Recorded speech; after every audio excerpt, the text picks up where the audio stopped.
जय माँ इंद्राक्षी, जय अम्बे। इंद्राक्षी धाम में दर्शकों आप सभी का हम हार्दिक स्वागत करते हैं। आज के दिन जिन जातकों का जन्म दिवस है, मैरिज एनिवर्सरी है, उन सभी को हमारी तरफ से बहुत बहुत शुभकामनाएं। आज हम बात करने वाले हैं, बहुत लोग ऐसे रहते हैं जिनको रात्रि में स्वस्थ नींद नहीं आती और सुख संसाधन होते हुए भी उनके जीवन में सुख नहीं आता। ये बहुत बड़ी बात है कि बहुत लोग पैसे से सुख समझते हैं, उनके पास पैसा भी है, उनके पास सब कुछ है, लेकिन फिर भी कहीं ना कहीं वो अपने आप को सुखी महसूस नहीं करते। अंदर उनके ऐसी हड़बड़ाहट, ऐसी घबराहट रहती है अक्सर। उसका कारण है आपकी हथेली में चंद्रमा और राहु यदि युतिबद्ध हैं, हथेली की हम बात कर रहे हैं, तो ये सुख को, चैन को, नींद को, आराम को छीन लेते हैं, बेचैनी बढ़ा देते हैं। कैसे, अभी हम बात करते हैं। आइए पहले आज का हम पंचांग देख लेते हैं। 13 मई सन 2022, दिन शुक्रवार, बैसाख माह शुक्ल पक्ष, संवत 2079, तिथि द्वादशी, नक्षत्र हस्त, राहु काल 10:30 से 12, दिशा सूर्य पश्चिम दिशा। आज के समय में हर व्यक्ति शांति चाहता है, आज के समय में हर व्यक्ति सुख चाहता है, और वास्तविकता भी है, ये सबको चाहिए। लेकिन कई बार आपके घर में सब कुछ है, संसाधन है, पैसा है, सारे ऐशो आराम के जो भी कुछ हो सकता है वो सब कुछ आपके पास है, लेकिन उसके बाद भी आपके मन में शांति नहीं है। एक तो होता है कि निर्धनता है, घर में तनाव है, घर में क्लेश है। आज मैं अपोजिट सब्जेक्ट ले रहा हूँ, ये कि घर में तनाव है, क्लेश है, पैसे का अभाव है, हारी बीमारियां रहती हैं, तो फिर जाहिर सी बात है कि आपको तनाव रहेगा, मन में घबराहट रहेगी, खराबी रहेगी। लेकिन सब कुछ है, फिर भी आपके मन में तंगी है, फिर भी आपको परेशानी है। उसका कारण है आपकी हथेली में विद्यमान राहु और चंद्र की युति। राहु चंद्रमा को ग्रहण लगा देते हैं। राहु मन की जो शांति है उसको भंग कर डालते हैं। अब आपकी हथेली में बहुत बारीकी से अध्ययन किया जाता है कि अब वास्तव में चंद्र और राहु की युति है। यहाँ आपकी हथेली में ये गद्दी नुमा जो स्थान है मेरे साथियों, ये चंद्रमा होता है। यहाँ इस ज्वाइंट से ऊपर, ये जो ज्वाइंट दिख रहा है आपको, इस ज्वाइंट से ऊपर यहाँ राहु होता है, नीचे केतु होता है। इस चंद्रमा का ढलान कुछ लोगों का बाहर का होता है, जैसे हमारा कुंडली में है, ये बाहर की तरफ है। ऐसे ही कुछ लोगों का ये ढलान, ये मूवमेंट चंद्रमा का बिल्कुल अंदर की तरफ होता है, और जहाँ राहु का पॉइंट है उसका मूवमेंट चंद्रमा की तरफ होता है। तो ये चंद्र और राहु की युति मानी जाती है। जन्म पत्रिका में तो बहुत आसान होता है ये देखना, आप भी देख लेंगे कैसे कि चंद्रमा के साथ राहु बैठे हो तो चंद्र ग्रहण बन गया। चंद्रमा की दृष्टि राहु पर हो, राहु की चंद्रमा पे हो, तो भी मन में कुछ कुछ खराबी रहेगी। लेकिन चंद्र राहु तो कुंडली में अगर इकट्ठे बैठे हैं तो वो बच्चा भी पढ़ लेता है, दिख जाता है आपको, लेकिन उसके परिणाम कि वो जन्म पत्रिका के किस भाव में बैठे हैं वो स्थिति देखी जाती है। एक नमूना मैं आपको दिखा भी देता हूँ कुंडली में। आइए आप अपनी स्क्रीन के ऊपर ये कुंडली देखें। अब इस कुंडली में हमने चंद्रमा और राहु को पंचम भाव में बिठाया, या ये मान लें ये किसी की भी कुंडली है और उसकी कुंडली में चंद्र और राहु पंचम भाव में है। 5वां भाव बुद्धि का होता है।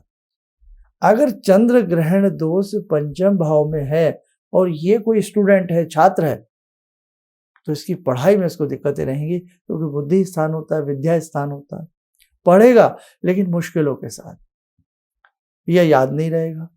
आम व्यक्ति की कुंडली में है तो कहीं ना कहीं उस व्यक्ति को मन में अशांति व्याप्त रहेगी, बुद्धि हर समय भ्रमित सी रहेगी या डरी डरी सी रहेगी। अब हम अपनी हथेली की बात कर रहे हैं।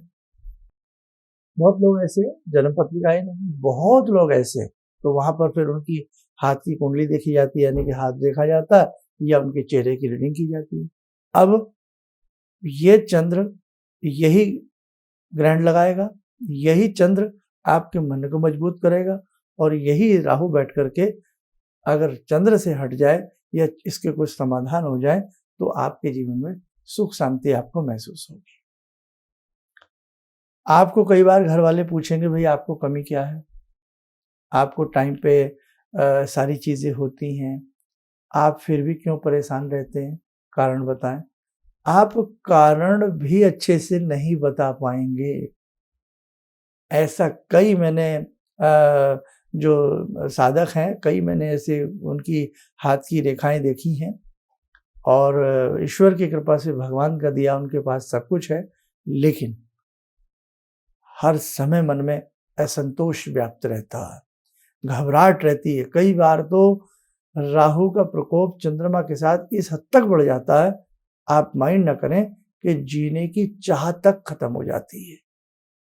वो उनको कुछ भी अच्छा नहीं लगता, न किसी से मिलना, न कहीं जाना, न हंसना, न बोलना। कई बार ऐसे व्यक्ति अपने आप को कैद कर लेते हैं। तो देखो, ग्रहों का परिणाम बहुत दुष्कर होता है।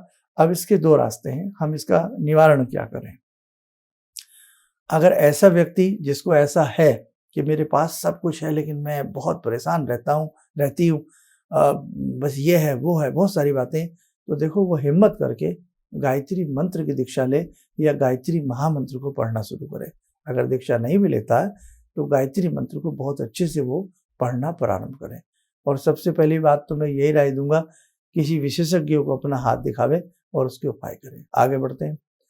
अब पत्नी के साथ ऐसा है तो पति क्या उपाय करें, पति के साथ ऐसा है तो पत्नी क्या उपाय करें, किसी बच्चे के साथ ऐसा है तो उसके माता पिता क्या उपाय करें। उपाय यहाँ पर सेम होगा जो मैं बताने जा रहा हूँ। एक तो पूर्ण विधि विधान से रुद्रा अभिषेक कराया जाए, पूर्ण विधि विधान से। विधि विधान में चूक ना हो, ये ध्यान रखना। अनुष्ठान सब करवा लेते हैं और कर लेते हैं, लेकिन हर चीज का तरीका होता है। अब तरीके से होगा तो उसका काम अच्छे से बन जाएगा। कैसे? खाना सब बना लेते हैं, लेकिन स्वाद किसी किसी के हाथ में होता। पेट सब भर लेते हैं, लेकिन देखो भाई, खाने का जो स्वाद है ना, वो हर आदमी के हाथ में नहीं होता। ये आपको मानना पड़ेगा साहब। ऐसे ही है हर क्षेत्र में ये चीजें होती हैं कि भाई शिक्षक बहुत हैं, लेकिन किसी किसी शिक्षक की पढ़ाने का अंदाज ऐसा होता है कि जो उसके छात्र हैं ना, मन को मोह लेते हैं। आज भी आप अपने ज़माने के टीचर याद करेंगे तो कुछ टीचर ऐसे होंगे जो आपकी मन स्मृति में हमेशा उकरे रहते हैं। अरे वो हमारे सर थे, बहुत अच्छा पढ़ाते थे। तो वही वाली बात होती है, अनुष्ठान के रूप में अगर पूर्ण विधि विधान से अनुष्ठान हो, अच्छा लाभ मिलता है। तो रुद्राभिषेक बहुत विधि विधान से कराए जाए। उसके साथ साथ एक चीज और बताएं, इंद्राक्षी कवच के 1100 पाठ ऐसे व्यक्ति के लिए विधि विधान से करवाइए, लाभ जरूर मिलेगा, जरूर लाभ मिलेगा। ऐसे व्यक्ति को सोमवार के दिन चांदी के गिलास से पानी, चंद्रमा से सफेद संबंधित चीजों का दान, लाइक कपूर का दान, दूध का दान, दही का दान, घी का दान, रुई का दान उसके हाथ से करवाया जाए। सोमवार के दिन 11 सोमवार करा लें। और कितना? करीब 400 ग्राम के आसपास। घी है 400 ग्राम दिलाइए। 4 ही क्यों? क्योंकि चंद्रमा जो होते हैं वो कर्क राशि के स्वामी होते हैं, और कर्क राशि 12 राशियों में से चौथे नंबर पर आती है, 4th नंबर पर आती है, इसलिए 400 ग्राम। ठीक है। अब राहु की बात आ गई। यहाँ बटुक भैरव के कुछ विशेष स्तोत्र होते हैं जो 1100 पाठ बटुक भैरव के विशेष विधि से कराए जाए। इधर चंद्र के उपाय, उधर राहु के उपाय, तब उस व्यक्ति के जीवन में राहत आएगी। और नहीं तो वो व्यक्ति स्वयं करे तो गायत्री महामंत्र की 4-6 महीने यदि वो मन लगा करके प्रातःकाल उगते हुए सूर्य को साक्षी समझ करके बैठ जाए, आलथी पालथी मार करके मेरुदंड को सीधा रखे, कमर को सीधा रखे, बैकबोन को, और हल्की हल्की आंखें खोली बंद मुद्रा में गायत्री मंत्र जपे। 4-6 महीने में निश्चित उस व्यक्ति को मानसिक बहुत बल मिलेगा, बड़ी शांति मिलेगी, सुख का सागर मानो उसके मन में लहराने लगेगा। करके देखें। अब हम लोग करते नहीं हैं, हम लोग सस्ता ढूंढते हैं कि आसानी से कोई भी आ जाए, सस्ते में हो जाए, ऐसा हो। जन्म जन्मांतरों के ये ग्रह होते हैं, कई जन्मों के ग्रह ऐसे होते हैं जिनका जब हमारे ऊपर प्रभाव बना रहता है ना, उसकी वजह से ज्ञात अज्ञात अनेकों पाप, अनेकों ऐसे पुण्य होते हैं जिनका विनाश महाविशेष रूप की शक्ति की साधना करके किया जा सकता है। ऐसे व्यक्ति को मोती की माला पहनने की राय दी जाए। सोमवार के दिन मोती की माला पहने। ऐसे व्यक्ति को अक्सर सोमवार के दिन भगवान शिव को जल चढ़ाना चाहिए और पूर्णिमा के दिन उन्हें चंद्रमा के दर्शन करके चंद्रमा को अर्घ्य देना चाहिए। और पूर्णिमा के दिन किसी साधु सन्यासी को 5 पूर्णिमा पीले या सफ़ेद 5 वस्त्र उन्हें वो देवें और सफ़ेद रंग की मिठाई देवें, कुछ दक्षिणा देकर के चरणों को छुएं, बहुत अच्छी शांति मिलती है।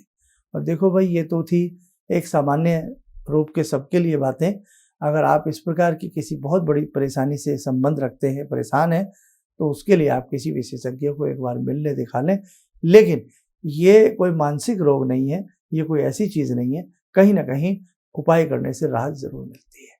आइए, हमने भगवान शिव की बात की है, चंद्रमा की बात की है, कुछ मानसिक अशांति की बात की है, तो भगवान शिव की साधना से जुड़ते हैं। आइए जुड़ें शिव साधना से।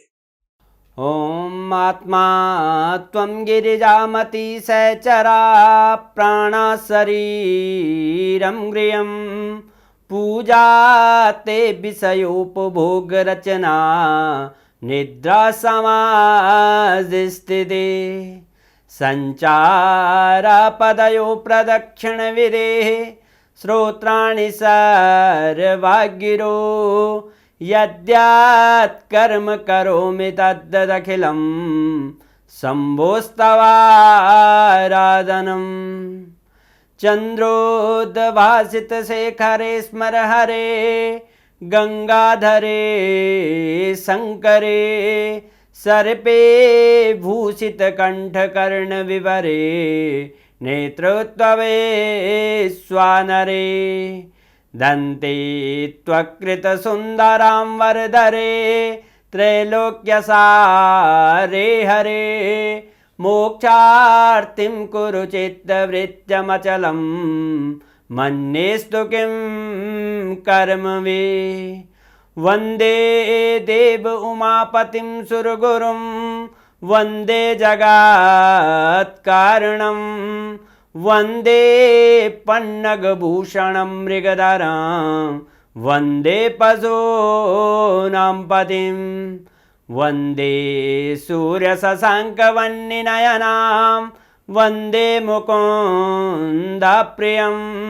वन्दे भक्तजनश्रयं च वरदां वन्दे शिवं शङ्करम् ॐ कर्पूरगौरं करुणावतारं संसारसारं भुजगेन्द्रहारं सदा वसन्तं हृदयारविन्दे भवं भवानी सहितं नमामि भवं भवानी सहितं नमामि।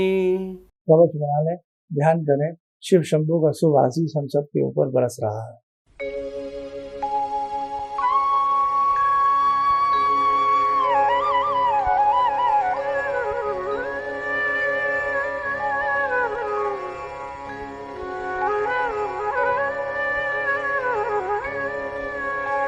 ओम बोलते हुए नेत्र होने सामान्य हो जाए। देखो साधकों, जिन जिन साधकों की रुद्राक्ष और विशेष प्रकार के यंत्र हमारे संस्थान में आए हुए हैं बनने के लिए, यानी कि उन सब के शीघ्र से शीघ्र प्राण प्रतिष्ठित करके हम भेज रहे हैं। जन्म पत्रिकाएं पुरानी सबकी भेज चुके हैं और वैदिक बनती हैं जो हमारे हैं, और नई वाली जो अब हैं वो शीघ्र से शीघ्र भेजने का हम लोग प्रयास कर रहे हैं। आप स्वस्थ रहें, सुखी रहें, इन्हीं शुभकामनाओं के साथ हम अपनी वाणी को विराम देते हैं। जय जय अम्बे। गुरुजी जो भी कुछ बताते हैं उनके प्रेरणा से होते हम कुछ भी करते हैं तो हमें बहुत अच्छा लगता है, हमें वाकई मन की शांति मिलती है। जो दुनियादारी की जो शांति है जो वहाँ नहीं मिलती है वो हमें यहाँ आके मिलती है। घर की शांति बहुत बड़ी चीज़ है जो शायद आम घरों में अशांति के रूप में रहती है। हम ये महसूस करते हैं कि हम बहुत खुश हैं परिवार सहित आचार्य जी के उपायों के बाद। किसी भी समस्या के समाधान के लिए मिले प्रसिद्ध हस्तरेखा एवं वास्तु विशेषज्ञ प्रोफेसर धर्मेंद्र शर्मा जी से। नोट: शिविर में भाग लेने हेतु एवं व्यक्तिगत रूप से मिलने के लिए कॉल करने का समय सुबह 10 बजे से शाम 6 बजे तक। हमारे विभिन्न ज्ञानवर्धक कार्यक्रम देखने के लिए आप हमें अभी सब्सक्राइब करें, बेल आइकन को प्रेस करें ताकि आप देख सकें हमारा कार्यक्रम सबसे पहले। और अधिक जानकारी के लिए फेसबुक पेज को लाइक करना न भूलें।